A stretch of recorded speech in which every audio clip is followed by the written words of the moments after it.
stronger in the presence of my Savior. Spirit, lead me where my trust is without borders. Let me walk upon the waters wherever you would call me. Take me deeper than my feet could ever wander, and my faith will be made stronger in the presence. Kaulah yang layak terima segala pujian kami Tuhan. Oh, Kau ditinggikan.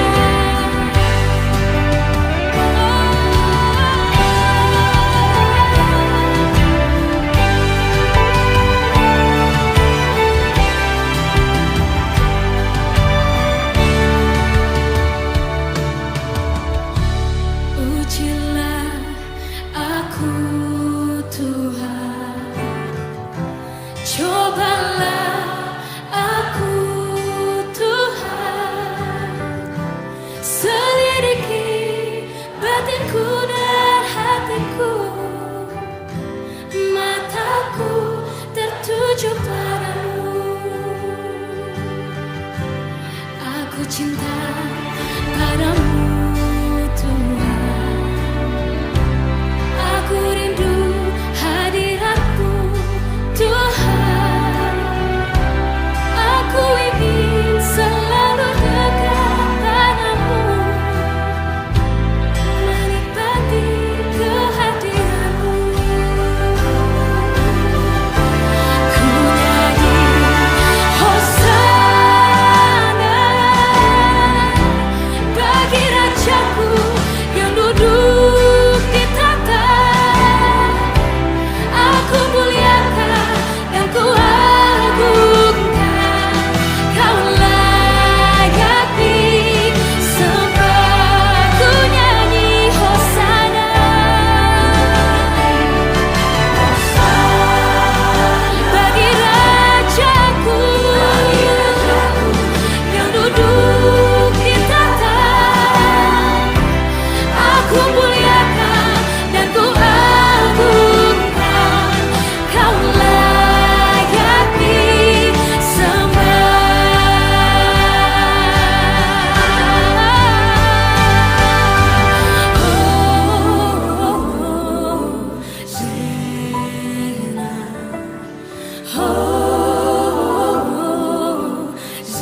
Shalom dan selamat pagi semua. Sangat bersyukur hari ini boleh mengungsikan berkat lewat daripada firman Tuhan. Jadi saudara, apa kabar hari ini? Saya harap kita semua dalam keadaan yang baik dan sehat. Dan apapun yang kamu lakukan untuk hari ini, pastikan kita tetap ikut SOP dan sebagainya. Jaga kesehatan masing-masing.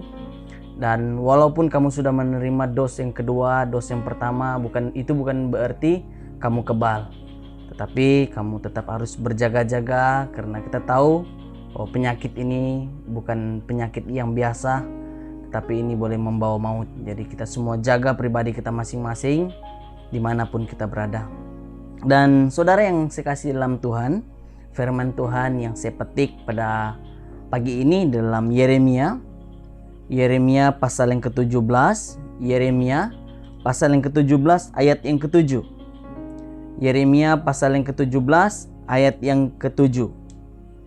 Firman Tuhan berbunyi demikian, diberkatilah orang yang mengandalkan Tuhan, yang menaruh harapannya kepada Tuhan. Sekali lagi saya akan baca ayat ini. Diberkatilah orang yang mengandalkan Tuhan, yang menaruh harapannya pada Tuhan.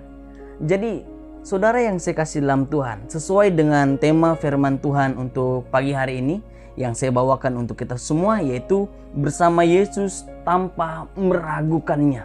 Nah, saudara, ada ramai orang yang ada di dalam dunia ini, di dalam kalangan kita. Ada ramai orang yang sudah percaya Tuhan, namun masih meragukan kekuatannya, masih meragu kuasa Tuhan. Jadi, saudara, apa arti kita sudah bertahun-tahun sudah masuk Kristen, tapi masih lagi meragukan kuasa Tuhan, namun masih lagi mengandalkan roh-roh jahat, jimat-jimat dan sebagainya. Mulai hari ini saudara, stoplah mengandalkan hal itu, karena hal itu bukan membawa ke dalam keadaan yang baik, justru membawa saya dan kamu lebih jauh daripada Tuhan. Jadi saudara yang saya kasih dalam Tuhan, apa punca kita sebagai orang Kristen yang selalu yang kita alami ketika kita mengalami banyak cabaran dan kita mulai meragukan Tuhan. Kita mulai ragu tentang kuasa Tuhan, perbuatan Tuhan dalam hidup kita. Kita berdoa dan tidak dijawab. Inilah sebabnya. Inilah sebabnya Tuhan, saya mulai ragu dengan perbuatanmu, dengan kekuasaanmu. Saya berdoa seperti ini pun sudah keluar ringus, keluar air mata dan sebagainya. Kau tetap lagi tidak mau dengar doa saya. Dan dia mulai meragukan doanya. Dia mulai meragukan Tuhan. Tetapi yang saya ingin ceritakan hari ini, ada 4 orang yang sangat-sangat dipakai Tuhan. Ketika dia mengandalkan Tuhan, 4 pribadi ini yang membawa dampak yang besar bagi saya sendiri secara pribadi. Sebab itu saya ingin kongsikan 4 pribadi ini. Yang pertama yaitu Yusuf. Kita sudah tahu cerita mengenai tentang Yusuf. Di gereja kamu masing-masing kamu sudah mendengar tentang cerita tentang Yusuf. Yusuf dijual, dikhianati oleh adik-beradiknya. Jelas. Dan dia tidak disukai oleh adik-beradiknya. Dan Yusuf selalu dipandang oleh ayahnya. Sebab itu dia dijual. Sampai Yusuf di tanah Mesir, dia dijual dan diambil Potifar. Dia menjadi orang yang berjaya. Kita mulai melihat Yusuf, pribadi Yusuf hari ini, saudara yang saya kasih dalam Tuhan. Walaupun pada mulanya itu perjalanan hidupnya sangat sukar. Dia dijual, dia menjadi hamba, masuk penjara. Lepas itu baru diangkat balik. Saudara, kalau kita di posisi Yusuf, kalau kita berada di dalam pribadi Yusuf, wah, sangat sulit saudara. Sangat sakit. Adik-beradik sendiri jual. Wah, itu bukan perkara yang mudah. Itu perkara yang sangat sulit. Tapi apa yang dia tetap lakukan? Dia tetap meneruskan perjalanan hidupnya. Yang kedua, Musa. Ketika Tuhan panggil dia, Musa, kamu harus menjadi teladan dan bawa orang Israel ini keluar daripada tanah Mesir. Wow, satu tanggung jawab yang luar biasa yang Tuhan sediakan bagi dia. Tuhan izinkan, Tuhan beri jalan kepada Musa untuk membawa orang Israel keluar daripada tanah Mesir. bukan perkara yang mudah. Bukan orang Israel itu bukan 2-3 orang saja, berpuluh ribu yang Musa bawa keluar. Apakah Musa gagal? Tidak. Rencana Tuhan terus berjalan di pribadi Musa.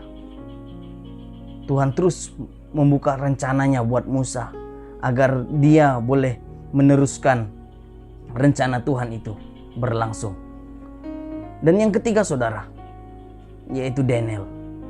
Kita boleh melihat Daniel adalah orang pribadi bagi saya menjadi orang yang sangat setia dan rendah hati dan sebagainya. Karena pada waktu dia dikhianati dan dilempar ke dalam gua singa, kita boleh melihat pribadinya. Kita boleh melihat pribadi si Daniel ini, dia tetap berdoa, dia minta kekuatan dengan Tuhan. Pada waktu itu Tuhan membantu dia. Kamu ingat pada waktu Daniel berdoa, dia selalu bangun pagi, dia selalu berdoa, dia selalu berbicara dengan Tuhan. Jadi hari ini saudara, saya dan kamu itu perlu bicara dengan Tuhan. Saya dan kamu itu perlu bercerita dengan Tuhan, apa masalah kita, apa yang kita ingin lakukan hari ini. Kita harus seperti dia. Berdoalah kepada Tuhan. Dan yang keempat, yaitu Daud. Kalau kita perhatikan, Daud, dia adalah seorang pengembala domba-domba. Pekerjaannya, dia mengembala domba-domba. Tetapi apa yang Tuhan berikan, apa yang Tuhan ingin buka di dalam kehidupan Daud. Daud dipilih. Seorang pribadi yang kecil, yang tidak terpandang. Tetapi Tuhan angkat. Karena itu, rendahkan pribadimu, maka engkau akan ditinggikan. Jadi Daud dipilih Tuhan. Pada masa itu dipilih Tuhan, dan dia dalam perjalanan untuk menjadi raja ada banyak proses yang dia lalui. Apakah Daud gagal dalam pertengahan jalan?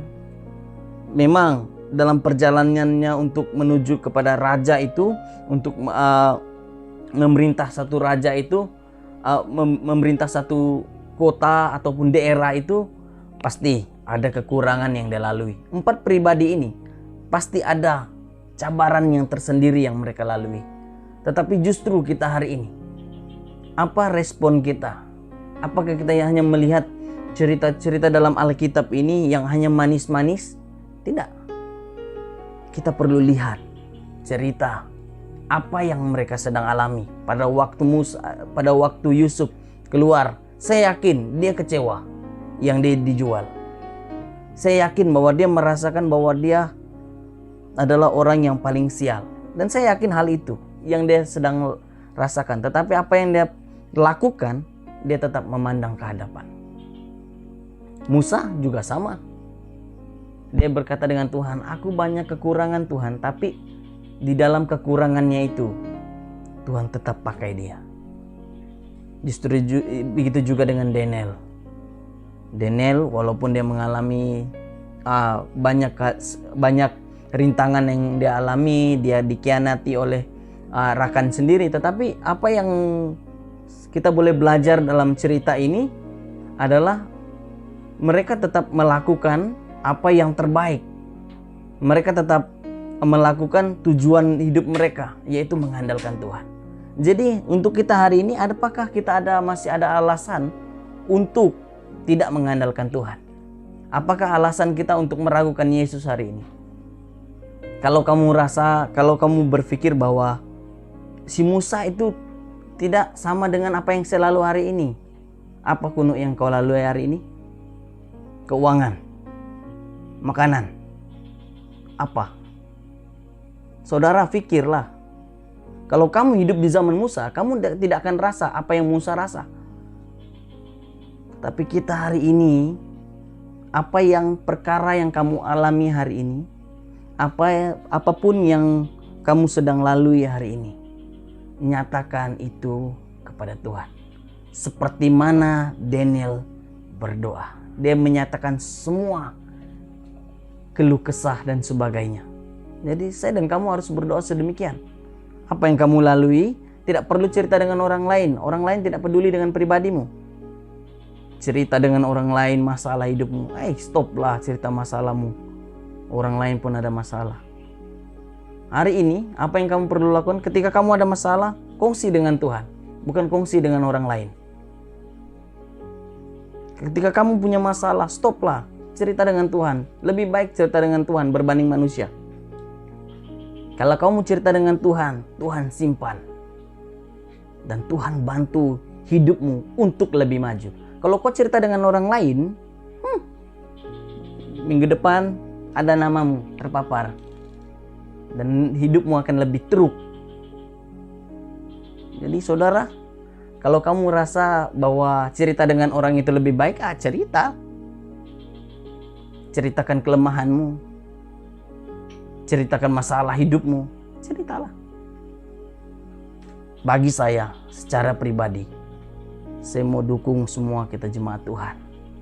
Ketika kamu mengalami masalah, keuangan,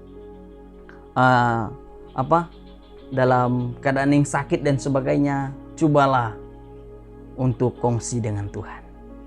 Ini yang saya selalu ajarkan untuk jemaat yang ada di Kuala Nansang. Saya katakan dengan mereka, Tuhan tidak akan tahu apa yang kamu alami kalau kamu sendiri tidak kasih tahu Dia. Macam mana Tuhan mau tahu masalahmu kalau kamu tidak datang cerita dengan Dia? Asik komplain saja. Datanglah dengan Tuhan, ceritalah dengan Tuhan masalahmu. Maka Allah akan memberi satu jalan yang terbaik untuk kamu. Ketika kamu berada dalam kelemahan, ketika kamu berada dalam permasalahan, Tuhan tidak akan membiarkan kamu. Tuhan akan membuka jalan agar kamu tahu di mana jalan keluar. Sebab itu Tuhan sendiri berkata, firman Tuhan sendiri berkata bahwa pencobaan yang kamu alami adalah pencobaan yang biasa, yang tidak melebihi kekuatanmu. Berarti Tuhan tahu ketika hari ini kamu mengalami mengalami permasalahan dan kamu merasa, saya lemah Tuhan. Tetapi bagi Tuhan, Tuhan sudah tahu potensi dirimu, kau boleh mengatasinya. Namun satu cara yang jangan dilupakan, yaitu mengandalkan Tuhan. Hari ini tidak perlu ragu lagi tentang Yesus. Hari ini tidak perlu lagi tentang Tuhan. Tetap harus mengandalkan Tuhan. Harus mengandalkan Tuhan. Apa bezanya kita dengan tokoh-tokoh ini? Apa perbezaan kita dengan mereka pribadi 4 ini? Tidak ada bezanya. Sama-sama manusia, sama-sama makan nasi. Yang membuatkan kita berbeda dengan mereka, yang saya catatkan di dalam nota saya. Yang pertama, kita kurang sabar. Ketika Yusuf mengalami banyak cobaan dalam hidupnya, apa yang dilakukan? Dia tetap bersabar. Kedua, kurang kepercayaan kepada Tuhan. Musa, ketika dia berkata, Tuhan, aku banyak kelemahan, tapi bilang Tuhan, apa kata Tuhan kepada dia? Aku akan menyertai engkau. Jelas? Yang ketiga, yaitu mudah untuk mengalah. Ketika kita terjun dalam satu masalah, kita cepat untuk mengalah. Hari ini buktikan pribadi kita. Dan yang keempat, karena kita tahu karena kita tidak mau cepat untuk terasa sesuatu perkara yang cepat untuk tersinggung dan sebagainya. Cepat untuk merasa rendah diri dan sebagainya. Hari ini yang saya ingin ajarkan kepada kita semua, apapun yang kamu sedang lalui hari ini, saya dan kamu harus mengandalkan Tuhan sebaik-baiknya. Seteruk macam manapun hidup kita, sejauh manapun pribadi kita, merantaukah kita dimanapun kita hari ini, tetaplah mengandalkan Tuhan. Jadi bagaimana kita mau mengandalkan Tuhan dan bagaimana untuk kita supaya kita tidak ragu di dalam Tuhan. Yang pertama yang saya ingin ajukan kepada kita semua yaitu membaca Alkitab. Sangat-sangat penting membaca Alkitab. Yang kedua yaitu percaya dengan jalan hidupmu. Mungkin hidupmu berbeda dengan orang lain. Mungkin cara jalan cerita hidupmu berbeda dengan orang lain. Tapi apa yang saya ingin ajarkan, yang saya ingin terangkan dan saya ingin kongsikan di sini, percaya. Ketika kita sudah di dalam Tuhan, jangan lagi pernah meragukan dengan Tuhan. Jangan lagi pernah meragukan tentang kuasa Tuhan. Tetap pegang Tuhan erat dalam hidupmu. Jangan ada lagi kata ragu. Percaya terus. Pasti Tuhan sedia berkat yang luar biasa di depan untuk saya dan kamu. Yang ketiga, tetap mengandalkan Tuhan. Ini yang menjadi poin terbesar untuk kita hari ini. Tetap mengandalkan Tuhan. Jadi dimanapun kita berada saat ini, bagi jemaat yang ada di manapun berada yang melihat video ini, saya harap kita semua dalam keadaan yang sehat, dalam keadaan yang baik. Apapun yang kamu sedang lalui hari ini, tetaplah mengandalkan Tuhan. Jadi saudara yang saya kasih dalam Tuhan, sampai sini firman Tuhan dan Tuhan memberkati.